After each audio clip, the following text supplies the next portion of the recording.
সিমরান সিঁড়ি থেকে পা পিছলে পড়ে গেছে। না, তুমি মিথ্যে বলছো। সিমরান সিঁড়ি থেকে পড়েনি, তাকে নির্যাতন করা হয়েছে, আর সেটা করেছো তুমি। তুমি এভাবে বলতে পারলে? হ্যাঁ, বলতে পারলাম, কারণ আমি জানি তোমার পক্ষে সব সম্ভব। আমি বাচ্চাদের জন্য এত কষ্ট করি। আমি খুব ভালো করে জানি তুমি কি ধরনের মানুষ। যখন জানোই তখন জাস্ট সাইলেন্ট হয়ে যাও, নয়তো আমি তোমাকে সাইলেন্ট করে দেবো। এই পুরো রাজত্ব আমার।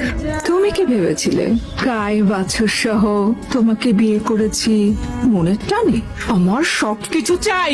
তুমি ভীষণ ভুল করছো তাহলে নাবিলা। সবচেয়ে বেশি ভুল করেছো তুমি বাচ্চাদেরকে নির্যাতন করে। তুমি কি ভেবেছো এই ব্যবসার সম্পত্তি সব আমার? মোটেও না।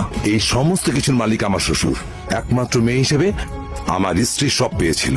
আমার স্ত্রী তার 2 সন্তানের নামে সব লিখে গেছে। আমি তো জাস্ট পাহারাদার মাত্র। What? এখন তুমি ভেবে দেখো, সোনার ডিম পার হাঁসকে তুমি জবাই করবে, নাকি প্রতিদিন একটা একটা করে ডিম নেবে? আপু, বাবা নতুন মাকে বকছে। ও মাই গড, অনেক বাজে। কুসুম, আয় কুসুম। হ্যাঁ রে মা, কাজ শেষ করে তাড়াতাড়ি চলে আসবো। তোমরা দুজনে খুব সাবধানে থাকবে, ঠিক আছে? ও ভাই, শোপিসটা রেখে দে, ভেঙে যাবে তো। জন্মদিনের কেক আর উপহার কেনার জন্য ওই আঙ্কেলটা দিয়েছি। দে আমার কাছে টাকা দে। এগুলো আমার কাছে দে, না হারিয়ে যাবে তো। না, দিব না। দে ভাই, হারিয়ে ফেলবি তো। দৌড় বোকা, টাকা কি কেউ হারায়? ভাই হারিয়ে ফেলবি, দে আমার কাছে। কি লোকাচ্ছিস? দেখি বের কর, বের কর। এত টাকা কোথায় পেয়েছিস? কোথায় পেয়েছিস এত টাকা? না মা, না, ও চুরি করে নেই, সত্যি। ভাইয়ের জন্য উঠলে পড়ছে না?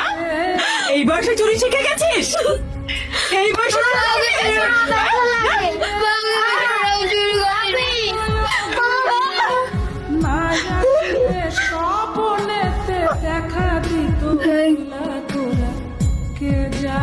দর্শক, আমরা এখন আছি পাবনায় সাইম চৌধুরীর বাড়িতে।